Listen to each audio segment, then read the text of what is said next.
प्रदेश के हिंदू लोगों की तरफ से भी बधाई देना चाहता हूं। मैंने ये 97% इसलिए कहा है, इसका उल्लेख इसलिए कर रहा हूं जिसका जिक्र मैं थोड़े समय के बाद करूंगा। यानी कुल मिलाकर के नवरात्रों की बधाई, मुबारकबाद। पढ़ा मैंने, पूरे इस किताब को पढ़ा, बहुत बढ़िया स्क्रिप्ट लिखी है। जिसने भी लिखी है उसको मैं बधाई देना चाहता हूं। नायक कौन है और साइड हीरो कौन है? एक उड़ान बहुत ऊंची लगाई है, परंतु उनमें उन पंखों में कोई दम नहीं है। हाँ, मैं ये भी कहना चाहता हूं, परिस्थितियों के अनुसार जो आदमी ढल जाता है, चुनौतियों को अपने जीवन में संघर्ष के रूप में जो स्वीकार कर लेता है, उस व्यक्ति का मान सम्मान होता है। पर पहले दिन से मैं क्या देख रहा हूं, हिमाचल प्रदेश में एक ऐसा माहौल बनाने की कोशिश हो रही है कि हिमाचल प्रदेश को कर्जे में डुबो दिया, कर्जे में डुबो दिया, कर्जे में डुबो दिया। इतनी चिंता होती तो यहां पर सीपीएस नहीं बनाते। हर दिन हम खबर पढ़ते हैं नया ओएसडी आ जाता है। मैं हिसाब किताब लगा रहा था, ये जो सब बने हैं, कोई दिल्ली, कोई चंडीगढ़, कोई शिमला, इसका सालाना करोड़ों रुपया खर्च होगा। मित व्ययता के ऊपर आप अंकुश लगाइए। कह रहे हम श्वेत पत्र ले आएंगे, जैसे 2017 और 22 के बीच में ही ये सब कुछ कर्जा हिमाचल प्रदेश सरकार ने लिया।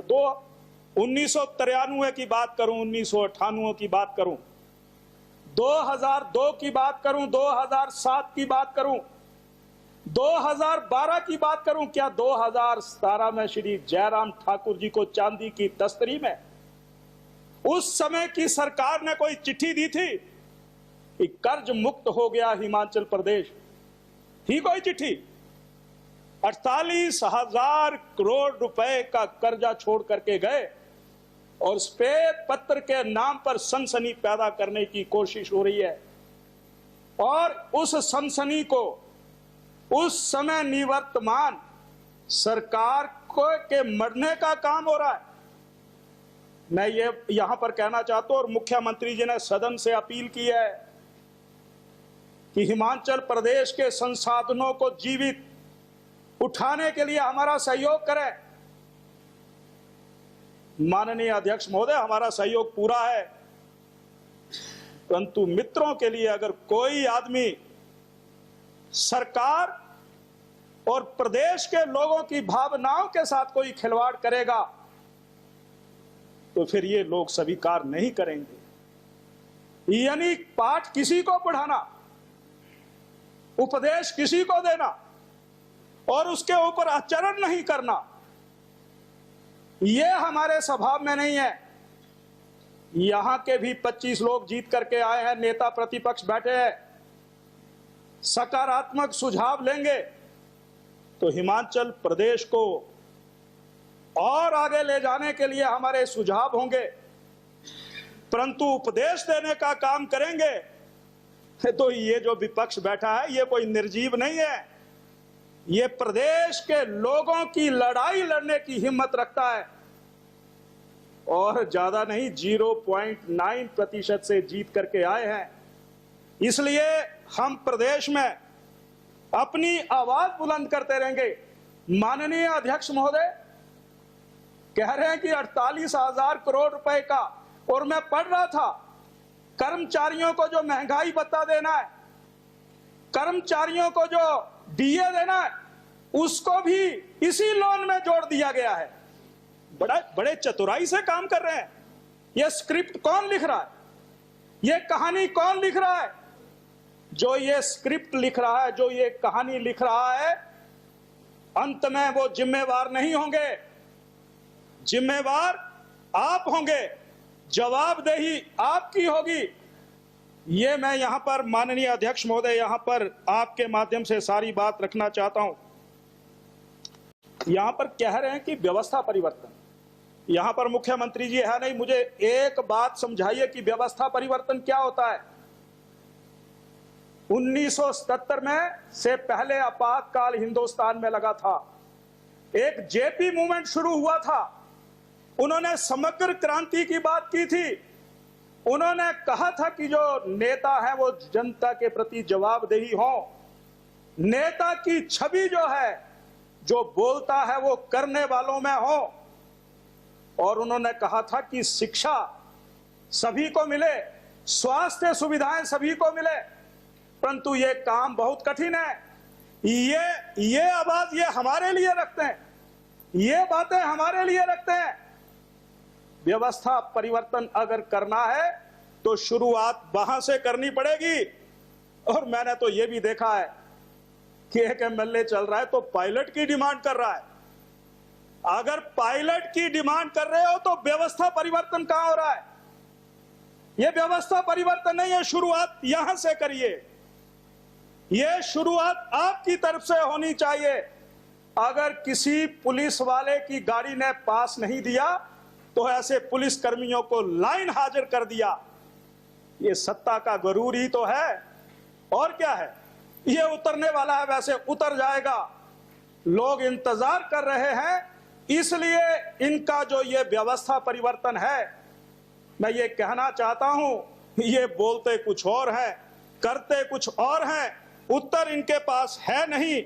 ये मैं आपके माध्यम से यहां पर कह रहे हैं जी, ये जो बजट है ये संकल्प पत्र है। संकल्प यानी प्रतिज्ञा पत्र है। इनके लिए संकल्प और प्रतिज्ञा मुझे नहीं पता ये इसका अंतर जानते हैं कि नहीं जानते हैं, पर इतना जरूर कहना चाहता हूं, संकल्प शपथ को कहते हैं। शपथ लेना तो सरल है पर निभाना ही कठिन है। साधना का पथ कठिन है, साधना का पथ कठिन है। ये संकल्प जो यहां पर प्रस्तुत किया है, ये पॉलिसी डॉक्यूमेंट की बात कर रहे हैं। ये कोई पॉलिसी डॉक्यूमेंट नहीं है अध्यक्ष महोदय। मैं तो ये कहना चाहता हूं, इस संकल्प में जो आपने हिमाचल प्रदेश के लोगों के लिए वायदे किए थे, मैं तो देख करके चकरा गया। कह रहे हैं जी हमने सुखाश्रय योजना शुरू की, अच्छी बात है। लोकतंत्र के मंदिर में जब 2017 में हमारी सरकार और श्री जयराम ठाकुर जी बने थे, आप उन बेसहारा बच्चों की बात कर रहे हैं।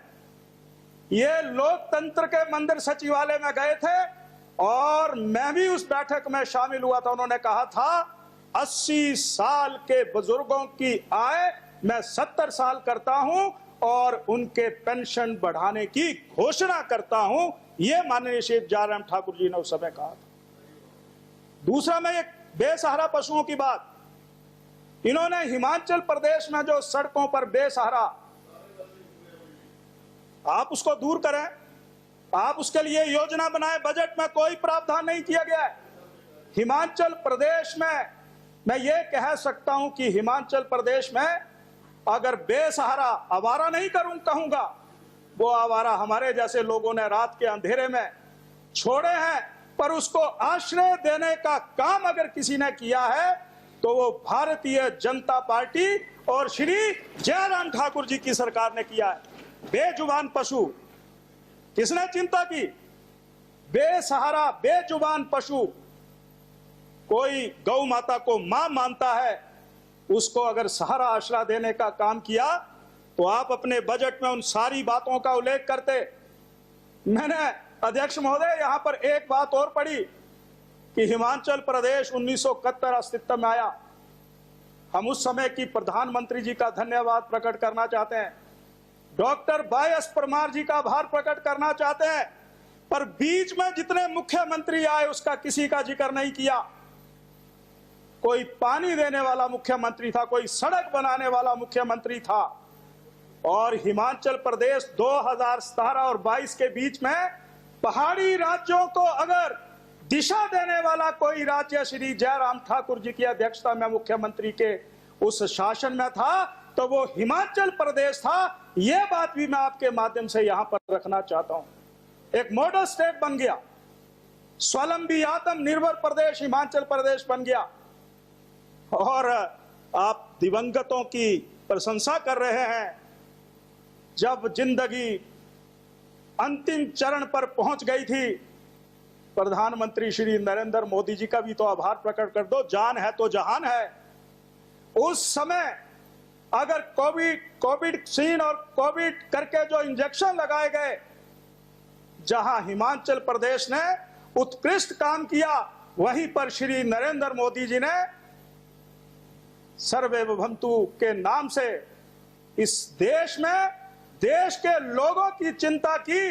और हिमाचल प्रदेश ने भी, उस समय श्री जयराम ठाकुर जी हिमाचल प्रदेश के मुख्यमंत्री थे, सर्वे संतु के नाम पर हिमाचल प्रदेश के लोगों को मुफ्त वैक्सीनेशन करवाया। इसलिए कहीं ना कहीं जिक्र तो कर दीजिए, कहीं ना कहीं उल्लेख तो कर दीजिए। मैं इतना ही यहां पर कहना चाहता हूं अध्यक्ष महोदय, ये सारी बात मुझे इसलिए कहना बहुत जरूरी है कि ये तो कॉपी पेस्ट की गई है।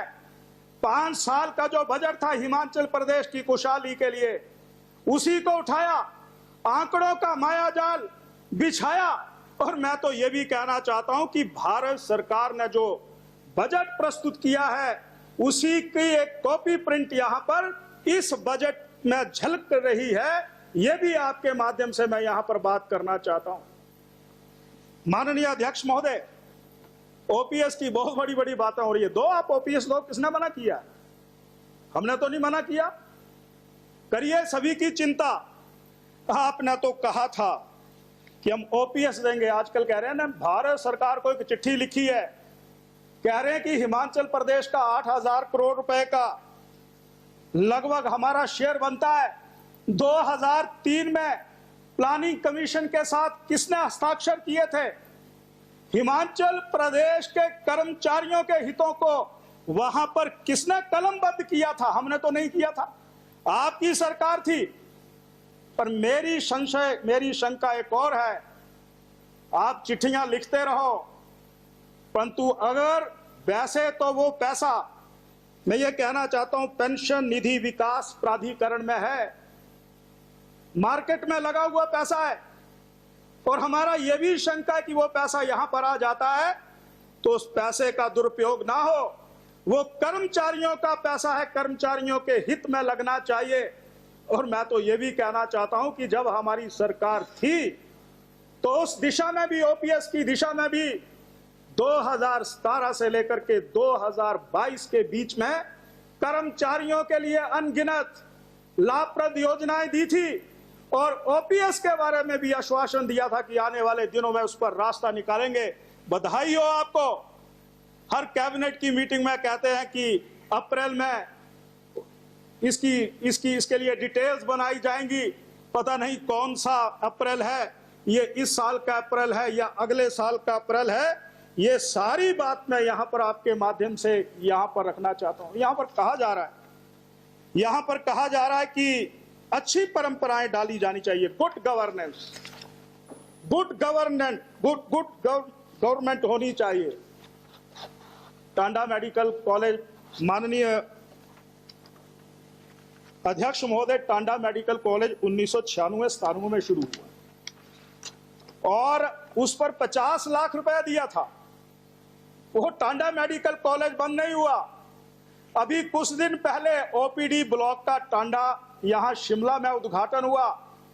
मुझे ये बताते हुए हर्ष हो रहा है कि जो ये ओपीडी ब्लॉक बना है, इसमें से 35 करोड़ रुपया निवर्तमान सरकार ने, श्री जयराम ठाकुर जी ने उसकी कंप्लीशन के लिए दिया है। यह भी मैं आपके ध्यान में लाना चाहता हूं। मेरे पास तथ्य है, प्रमाण है। हम भी नहीं दे सकते थे, हम भी बंद कर सकते थे।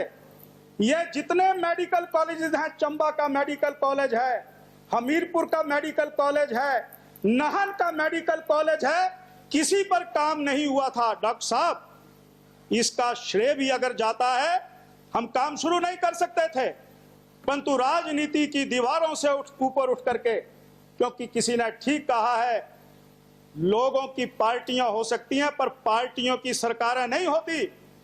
अगर पार्टियों की सरकारें हो गई, उससे हट करके श्री जयराम ठाकुर जी ने काम किया। जमीन चिन्हित की। आज अगर आप नदौन की तरफ जाएं, भव्य बिल्डिंग का निर्माण हो रहा है। चंबा की तरफ जाएं, भव्य भवन बिल्डिंग का निर्माण हो रहा है। अगर नाहन की तरफ जाएं, वहां पर बिल्डिंग का निर्माण हो रहा है। इसका श्रेय भी निवर्तमान सरकार को देना चाहता हूं। ये मित्रों वाली सरकार, कोई आदेश जारी कर दो, फैसले ले लो, इस दुर्भावना से काम नहीं किया। यहां पर तो G5 की बात हो रही है। G5। अध्यक्ष महोदय, मुझे बोलने का मौका दीजिए आप। मैं आपका संरक्षण चाहता हूं। 16 मिनट हो गए। मैं आपका संरक्षण चाहता हूं। आप दल देते हैं तो फिर सारा रिदम जो है वो टूट जाता है। चलिए। तो मैं ये कहना चाहता हूं अध्यक्ष महोदय कि गवर्नमेंट इन कंटिन्यूटी होती है।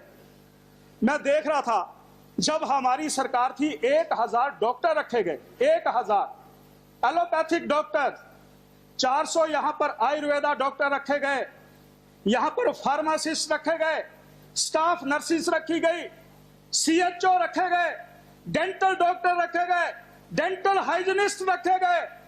इसमें कहां पर प्रावधान है? G5 का कहां, क्यों जिक्र कर रहे हो? यहां पर अध्यक्ष महोदय, मैं ये भी कहना चाहता हूं, मैंने G5 के नाम पर एक मुख्यमंत्री जी का वक्तव्य पढ़ा। उन्होंने 12 करोड़ रुपया मशीनरी को खरीदने के लिए कहा है। अगर स्पेशलिस्ट ही नहीं होंगे, रोबोटिक सर्जरी की बात कर रहे हैं। अरे किस दुनिया में घूम रहे हो? कह रहे हैं यूरोलॉजी की सर्जरी रोबोट के माध्यम से करेंगे, कार्डियो की सर्जरी हम रोबोट के माध्यम से करेंगे, जर्नल सर्जरी हम रोबोट के माध्यम से करेंगे। ये सपने लेना छोड़ दें।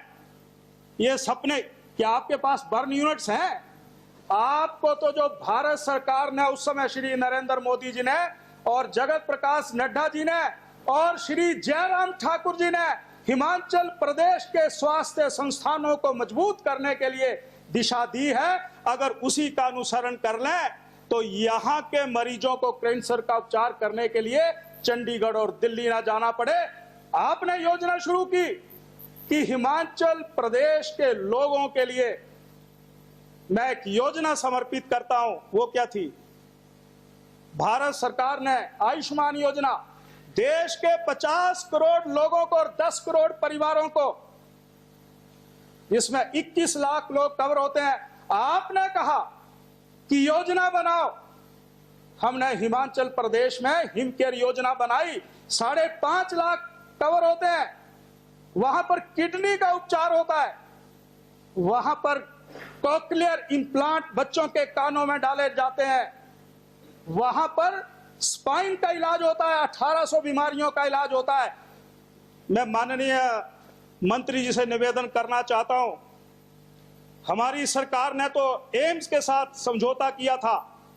समझौता यह था वहां के स्पेशलिस्ट डॉक्टर आएंगे और यहां के डॉक्टरों ने जो प्रशिक्षण प्राप्त किया होगा क्रमबद्ध तरीके से गुर्दा प्रत्यारोपण करेंगे। वो काम रुका पड़ा है। कॉकलियर इम्प्लांट, अब हमारे हिमकेयर कार्ड में कॉकलियर गूंगे बहरे बच्चों के लिए 5 लाख रुपया छोटा सा उपकरण। यहां पर हमारे सतपाल जी ने कल एक अच्छी बात कही है, एक कार्डियोलॉजी डिपार्टमेंट में टांडा में, वहां पर उसको स्टंट डालने के लिए ले गए, कहा कि आपका कार्ड नहीं चल रहा है, और वहां से मुख्यमंत्री जी को कहा गया कि हिमाचल प्रदेश में कार्ड चल रहे हैं। कौन किसको गुमराह कर रहा है? पर हम गुमराह नहीं होने देंगे। इसलिए इस बजट में स्वास्थ्य कह रहे हैं कि स्वास्थ्य संस्थान एक विधानसभा क्षेत्र में MRI, आप टांडा और शिमला के MRI का हाल देख लेना। कह रहे हैं कि डिजिटल एक्सरे, वो तो इस सरकार ने शुरू किया है कृष्णा डायग्नोस्टिक के माध्यम से। कह रहे हैं कि सिटी स्कैन, ये भी कृष्णा डायग्नोस्टिक के माध्यम से शुरू हुए हैं।